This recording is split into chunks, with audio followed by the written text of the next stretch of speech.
Hello, welcome back to my channel. As a lot of you know, whenever I'm traveling in different countries, I like to bring out the positives and I like to show people like where to stay, the prices of things, what to do whenever you're in a city. But yesterday I was traveling from Andijan in Uzbekistan to Osh in Kyrgyzstan, and it was all going through great until I got to this hostel. Keep watching this video and I'll explain. Okay, so this trip here, I was in Andijan and I wanted to come down to Osh, which is just across the border into Kyrgyzstan. Now, I already know that when you cross the border, then I would have no SIM card. So, coming across the border, there's just this one road that goes down to Osh. And then the road splits in two.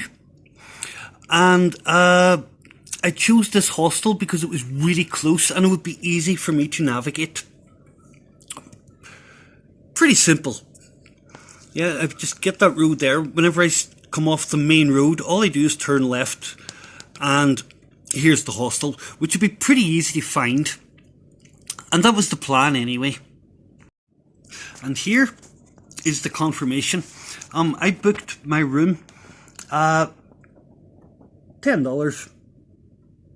One night, all done, and now I'm just going to get ready and cross the border. Okay, I'm all packed up now today and I'm ready to go towards the border in Kyrgyzstan. What I'm going to do is I'm going to get a Yandex taxi from here to the bus station, and there's a bus, it's bus 777. Apparently it leaves every 20 minutes to go to the Kyrgyzstan border and then to Osh. This bus costs 15,000. So that's the plan anyway.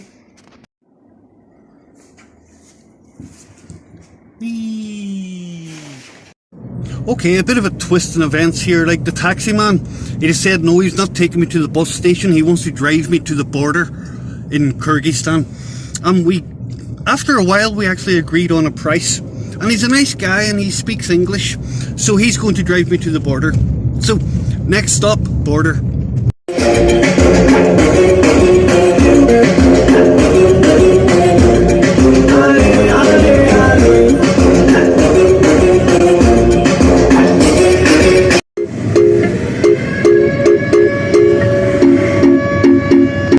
Yaralı gibisin, ne ağlar ne gülersin, bir ölü gibisin, kanadı kırılmış kuşlar gibisin. Okay, so after about an hour in that taxi, which was a lot quicker than taking the bus, I got to I'm going to the border now.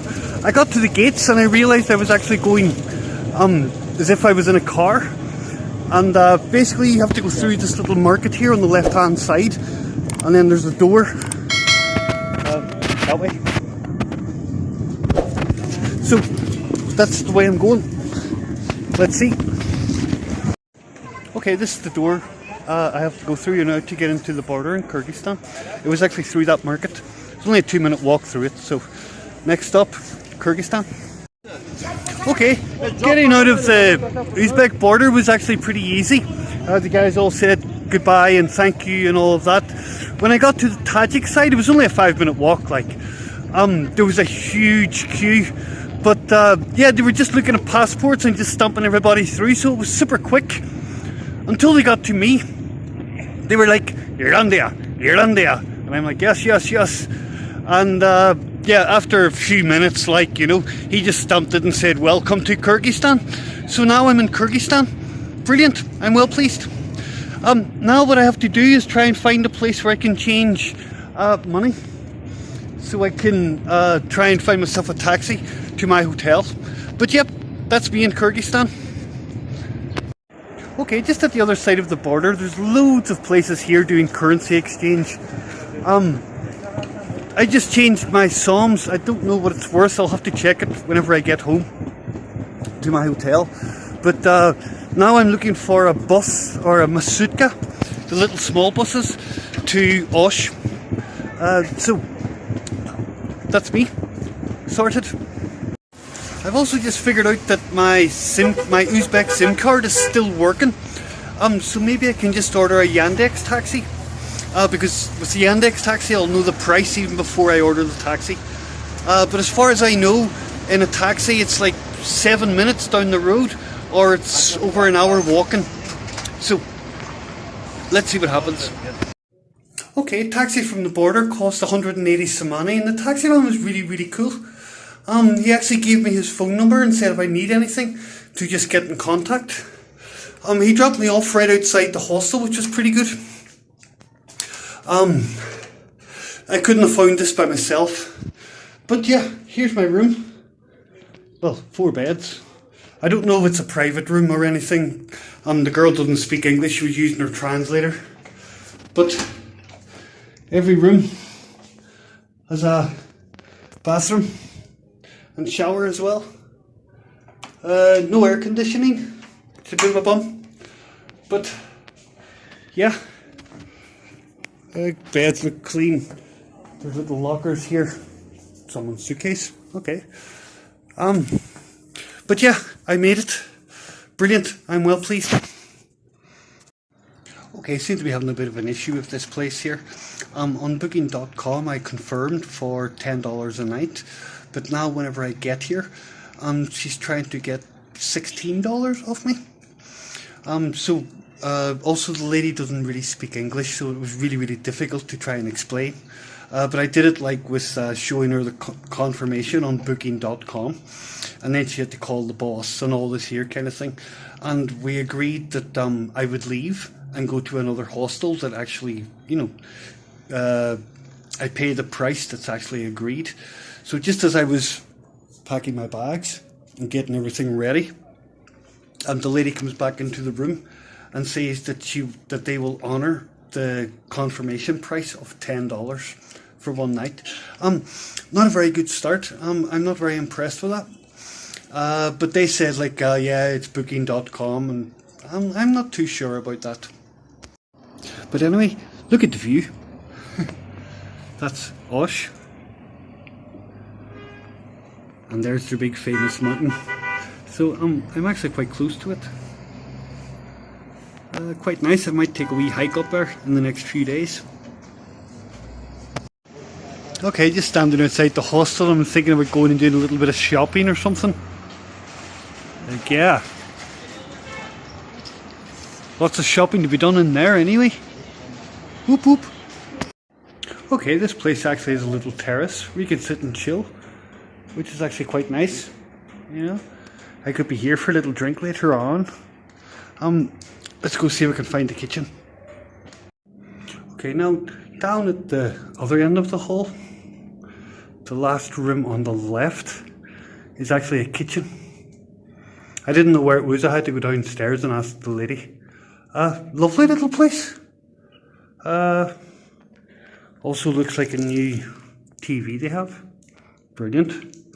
But yeah, it seems to have, lock on the fridge. Oh wow, okay. Must be a few people staying here.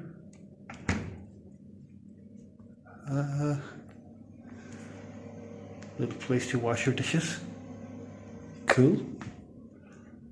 You get a microwave, some hot water when you turn it on. There's no tea or coffee, I haven't noticed, but it's got a little stove. Brilliant. Kettle. Oh, there's some little things in there. Maybe that's the tea. Okay. Your knives, forks, spoons. Probably a lot of pots and things in here. It's probably someone else's food, so I wouldn't even touch it. Let's